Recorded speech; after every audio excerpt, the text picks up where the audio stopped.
को मैं फ़खरुद्दीन अंसारी जमशेदपुर इंडिया से।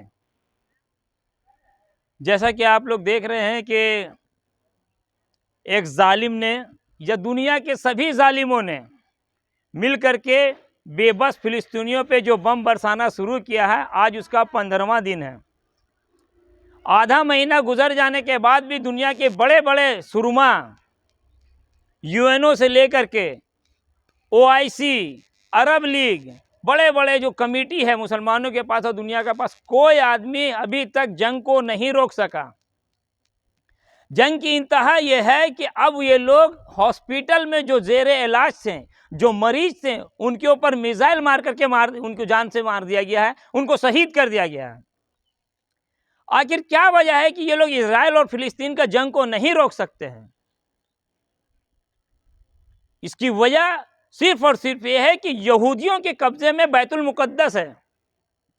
आले यहूद के कब्जे में बैतुल मुकद्दस है और आले सऊद के कब्जे में मदीना और मक्का है।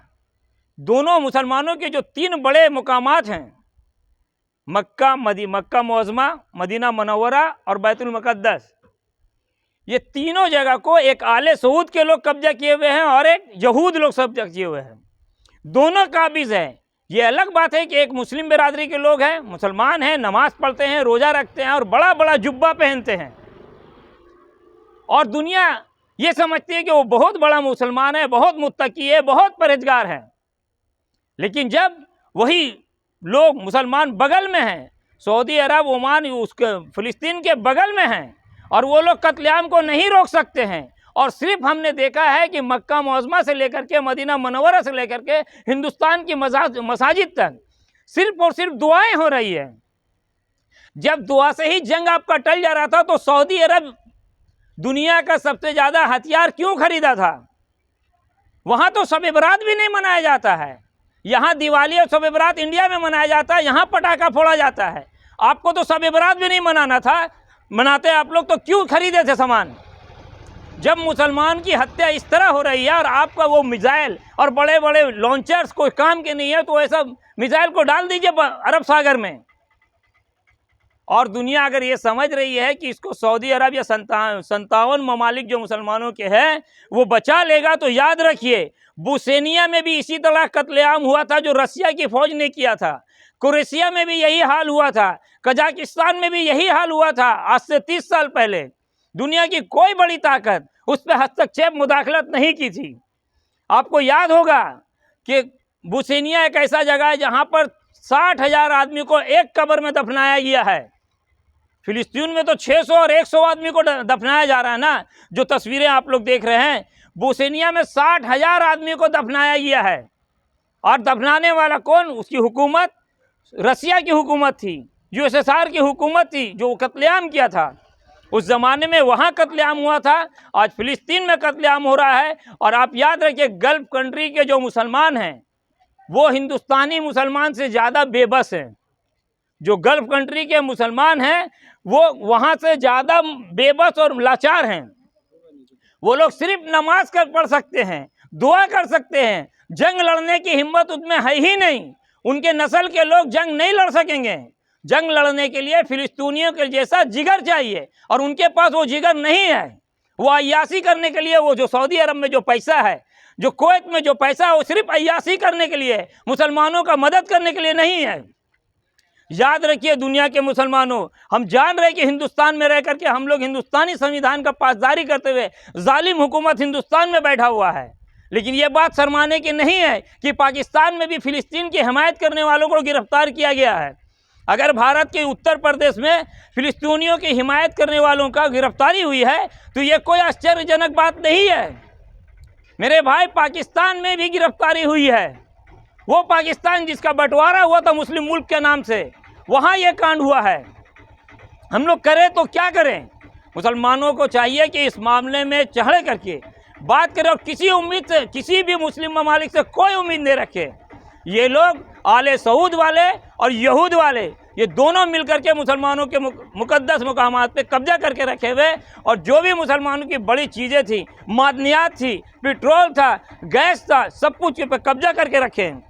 इससे कोई उम्मीद ना रखा जाए। और दुनिया के मुसलमानों से ये है कि जो लोग चिल्ला रहे अखबार में और टीवी में बैठ करके कि हमास आतंकवादी संगठन है या नहीं, जैसा कि रूबिका लियाकत बोल रही थी, मेरे भाई आप जब आतंकवादी बोलते हैं तालिबानियों को तो फिर उसके साथ हुकूमत बना लेते हैं, उसके साथ 22,000 करोड़ दे देते हैं, फिर उससे पानी जहाज से भर करके चरस और गांजा ले आते हैं भारत सरकार। तो उससे क्या उम्मीद है? आज हमास को आतंकवादी बोलती है, कल हिजबुल्लाह को बोलती है। मरे मुसलमान जब अपने मुल्क की हिमायत करने के लिए, अपने मुल्क की रक्षा करने के लिए, हिफाजत करने के लिए जब भी कभी हथियार उठाएगा तो आतंकवादी हो जाएगा। और इसराइल जैसा आदमी पूरा मिसाइल मार दे, एटम बम मार दे और जितना तरह का हथियार है सब इस्तेमाल कर दे, हॉस्पिटल पे मार दे, स्कूल में मार दे, आबादी में मार दे, वो आतंकवादी नहीं है। ये दुनिया की दोगलेपन का ये दुगलापन दर्शा रहा है। ये जो दोहरा म्यार है दुनिया का। अमेरिका सद्दाम हुसैन को फांसी दिलवाया था, शाह फैसल का कत्लेआम करवाया था, बोस्निया में जो कुछ हुआ था उसका सब कुछ देखा गया था। आपने देखा म्यांमार में भी मुसलमानों की नस्ल कसी की गई थी, वहाँ रोक लिया गया था। नहीं रोकेंगे ये लोग। और तो और जब म्यांमार में मुसलमानों की कत्लेआम हुआ था उसके दूसरे साल म्यांमार का राष्ट्रपति को, वहाँ के जो प्रेसिडेंट थे उनको शांति पुरस्कार दिया गया था। शांति पुरस्कार जो यूनाइटेड नेशन है, जो यूएन है, यूएन बिरादरी के लोग दिए थे। जिस मुल्क में मुसलमानों की नस्ल कसी होती है वहाँ आप ले जाकर के शांति का पुरस्कार दे देते हैं। ये जो दोगला म्यार और दोहरा म्यार है ना दुनिया वालों का, ये सारे लोग जानते हैं। मुसलमानों को चाहिए कि अपनी चीज़ की हिफाजत करने के लिए हर लोग अपने हिसाब से अपनी तैयारी रखें। और अगर आप सोचते हैं कि अरब के लोग आपका साथ देंगे, अरब के लोग की जो कुछ है वो आपको मिलेगा, आप बता दीजिए कि पिछले 40 साल में अरब के लोग कब मुसलमानों के लिए सपोर्ट किए थे, कब सपोर्ट किए थे? ये लोग कभी नहीं सपोर्ट करेंगे। और एक बात बता दे रहे हिंदुस्तानी मुसलमान के उलमाओं से, अंग्रेज के ज़माने में अंग्रेज़ों के खिलाफ दारुल उलूम देवबंद से फतवा आया था कि अंग्रेज की सिपाही में या अंग्रेज की मुलाजमत करना हराम है, अंग्रेजों की फौज में शामिल होना हराम है, अंग्रेजों के दोस्ती रखना या अंग्रेजों के साथ किसी भी तरह का राब्ता रखना हराम है। और यह फतवा दारुल उलूम देवबंद से आया था। आज वही दारुल उलूम देवबंद फतवा क्यों नहीं लगा रहा है यूपी हुकूमत के खिलाफ? यूपी हुकूमत मुसलमानों पे जुल्म करते जा रही है। आखिर दारुल उलूम देवबंद फतवा क्यों नहीं लगाता? सिर्फ और सिर्फ इसलिए ना कि वो खुद वहाँ बैठ करके जो बड़े बड़े उलमा बिरादरी है, जो खासकर सैयद बिरादरी और खान बिरादरी जो बैठे हुए हैं, वो यही तमाशा देखने के लिए बैठे हुए हैं। इसीलिए भारत के लोग, भारत के मुसलमान, इनको चाहिए संविधान को बचाने के लिए जितना जहद है कीजिए। संविधान बचेगा, कुरान बचेगा, अजान बचेगा, मज़ार बचेगा, मस्जिद बचेगा, मदरसा बचेगा।